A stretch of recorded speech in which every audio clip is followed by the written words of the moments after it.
do a Bible reading, a bad hair day, all in one deal. Okay, what do we got? We got Judges here. Judges 3, 4, and 5. All right. Let's see here. Let's get this set up. Gotta do it before the sun comes up. All right. Oh, that's Samuel.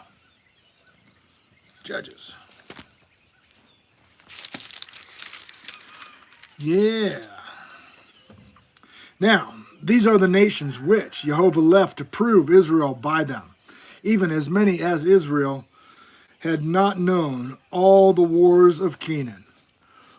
Only that the generation of children Israel might know, each of them war, at least such as before knew nothing thereof. Okay, because they had peace. Why do they have peace? Because they followed the commandments while Joshua was around. Namely, the 5 lords of the Philistines and all the Canaanites and the Sidonians and the Hivites that dwelt in Mount Lebanon, from the mount of Baal Harmon unto entering in of Hamath. And they were to prove Israel by them, to know whether they would hearken unto the commandments of Jehovah, which he had commanded their fathers by the hand of Moses. And the children of Israel dwelt among the Canaanites, the Hivites, the Amorites, and the Pezerites, and the Hivites, and the Jebusites. And they took their daughters to be wives, and they gave their daughters to their sons, and served their gods. And the children of Israel did evil in the sight of Jehovah, and forgot Jehovah their God, and served Balaam in the groves and in the groves. Serve Balaam in the groves.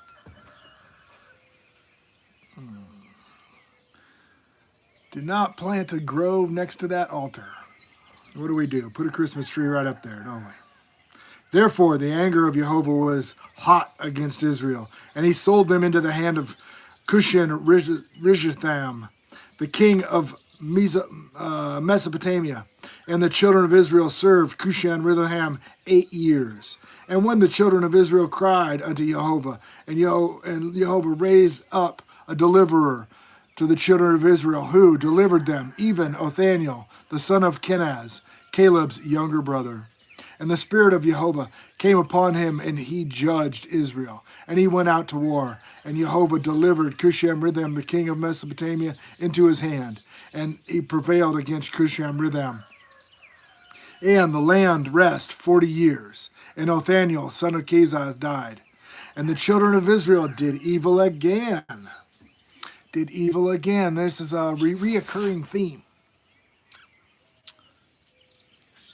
It only takes that one generation for things to go sideways.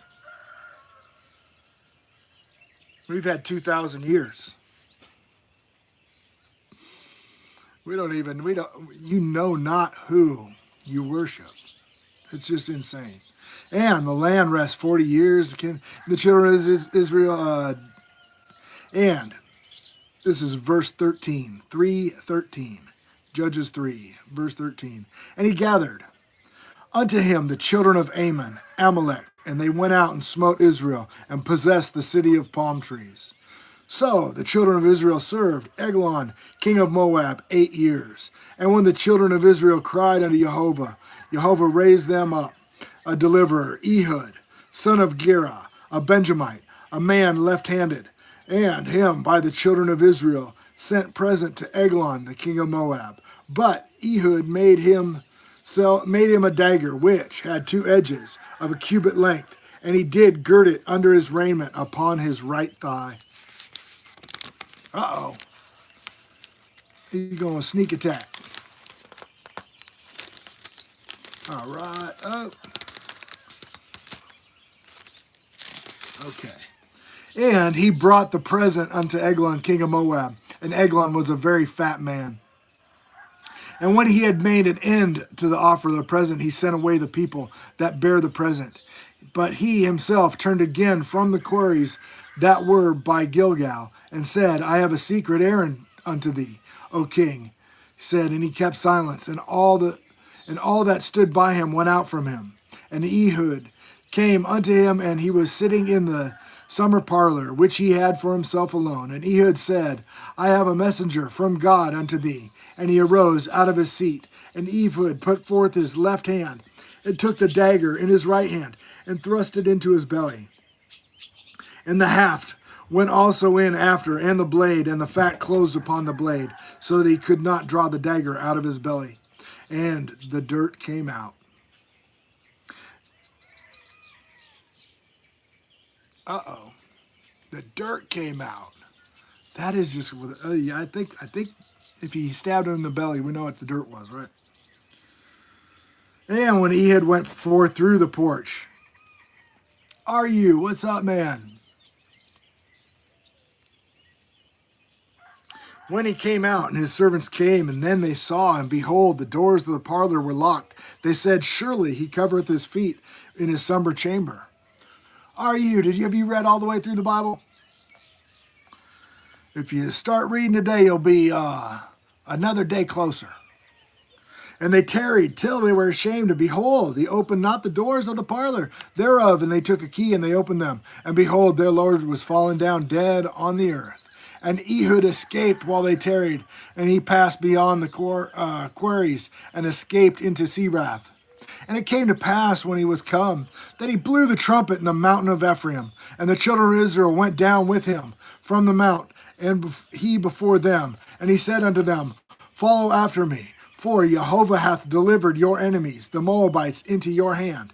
And they went down after him, and he took the fords of Jordan toward Moab, and suffered not a man to pass over. And they slew of Moab at that time about 10,000 men, all lusty and all men of valor, and they were escaped not a man. So Moab was subdued that day under the hand of Israel, and the land had rest 80 years. And after him was Shegamar, son of Anath, which slew of the Philistines 600 men with an ox goad. And he delivered Israel. And the children of Israel went again and did evil in the sight of Jehovah when Ehud was dead. So as soon as their good leadership leaves, they go down the drain. And Jehovah sold them into the hand of Jabin, king of Canaan, reigned in Hazor. So the captain of whose host was Sisera, and which dealt in Hamasheth of the Gentiles. And the children of Israel cried unto Jehovah, for he had 900 chariots of iron, and 20 years he mightily oppressed the children of Israel. And Deborah, a prophetess, and the wife of Lapidoth, she judged Israel at that time. And she dwelt under the palm tree of Deborah between Ramoth and Bethel in the mount of Ephraim. And the children of Israel came up for her judgment. And she said and called Barak, son of Albonim, of Kadesh Nephtali, and he said unto him, hath not Jehovah, God of Israel, commanded, saying, go, draw toward the Mount Tabor, and take with thee 10,000 men of the children of Naphtali and the children of Zebulun, and I will draw unto thee to the river of Kishon Sisera, and the captain of Jabin's army with his chariots and his multitude, and I will deliver him into thine hand. And Barak said to her, if thou wilt go with me, then I will go. But if thou wilt not go with me, then I will not go. And she said, I will surely go with thee. Notwithstanding, the journey that shall take us shall not be for thine honor, but for Jehovah. Shall Sisera be into the hand of a woman? And Deborah arose and went with Barak to Kadesh. And Barak called Zebulun and Naphtali to Kadesh. And he went up with 10,000 men at his feet, and Deborah went up with him. Now Heber the Kenite, which was of the children of Hoab, father-in-law of Moses, and he delivered himself from the Kenites. Okay, so, Heber was a Kenite, which was the children of Hoab, the father-in-law, okay? And served himself from the Kenites and pitched his tent into the plains of Zanim, which is by Kadesh. So we remember Moses' father-in-law told Moses to get judges, assign captains to thousands and captains to hundreds and captains to 10, so you don't have to hear everything. These guys can just make these judgments on their own. A really wise guy. Not a wise guy, but a wise man. And Deborah said unto Barak, Up for this day, which Jehovah hath delivered Sisera into thy hand, is not the Lord gone out from before thee? So Barak went down from Mount Tabor, and 10,000 men after him. And Jehovah discomforted Sisera and all his chariots with his host in the edge of the sword before Barak, so that Sisera lighted down off his chariot and fled away on his feet. But Barak pursued after the chariots and after the host, and unto Hoshoseth of the Gentiles. And all of the host fell upon the edge of the sword, and there was not a man left. Howbeit Sisera fled away on his feet to the tent of Jael, the wife of Heber the Kenite. For there was peace between Jabin, the king of Hazor, and the house of Heber the Kenite. And Jael went out to meet Sisera, and said unto him, Turn in, my lord, turn in to me, fear not. And when he had turned into her into the tent, she covered him with a mantle.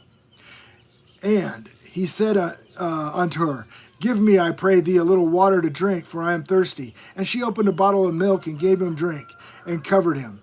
And he said to her, Stand in the door of the tent, so it shall be that any man doth come and inquire of thee, and say, Is there any man here? Thou shalt say, No. Then Jael, Heber's wife, took the nail of the tent, and took a hammer in her hand, and went softly unto him, and smote the nail into his temples, and fastened it to the ground, for he was fast asleep and weary. So he died. These are pretty wild stories, aren't they? Whew, pretty wild. Okay, so she just killed the guy. Okay, because the Kenites were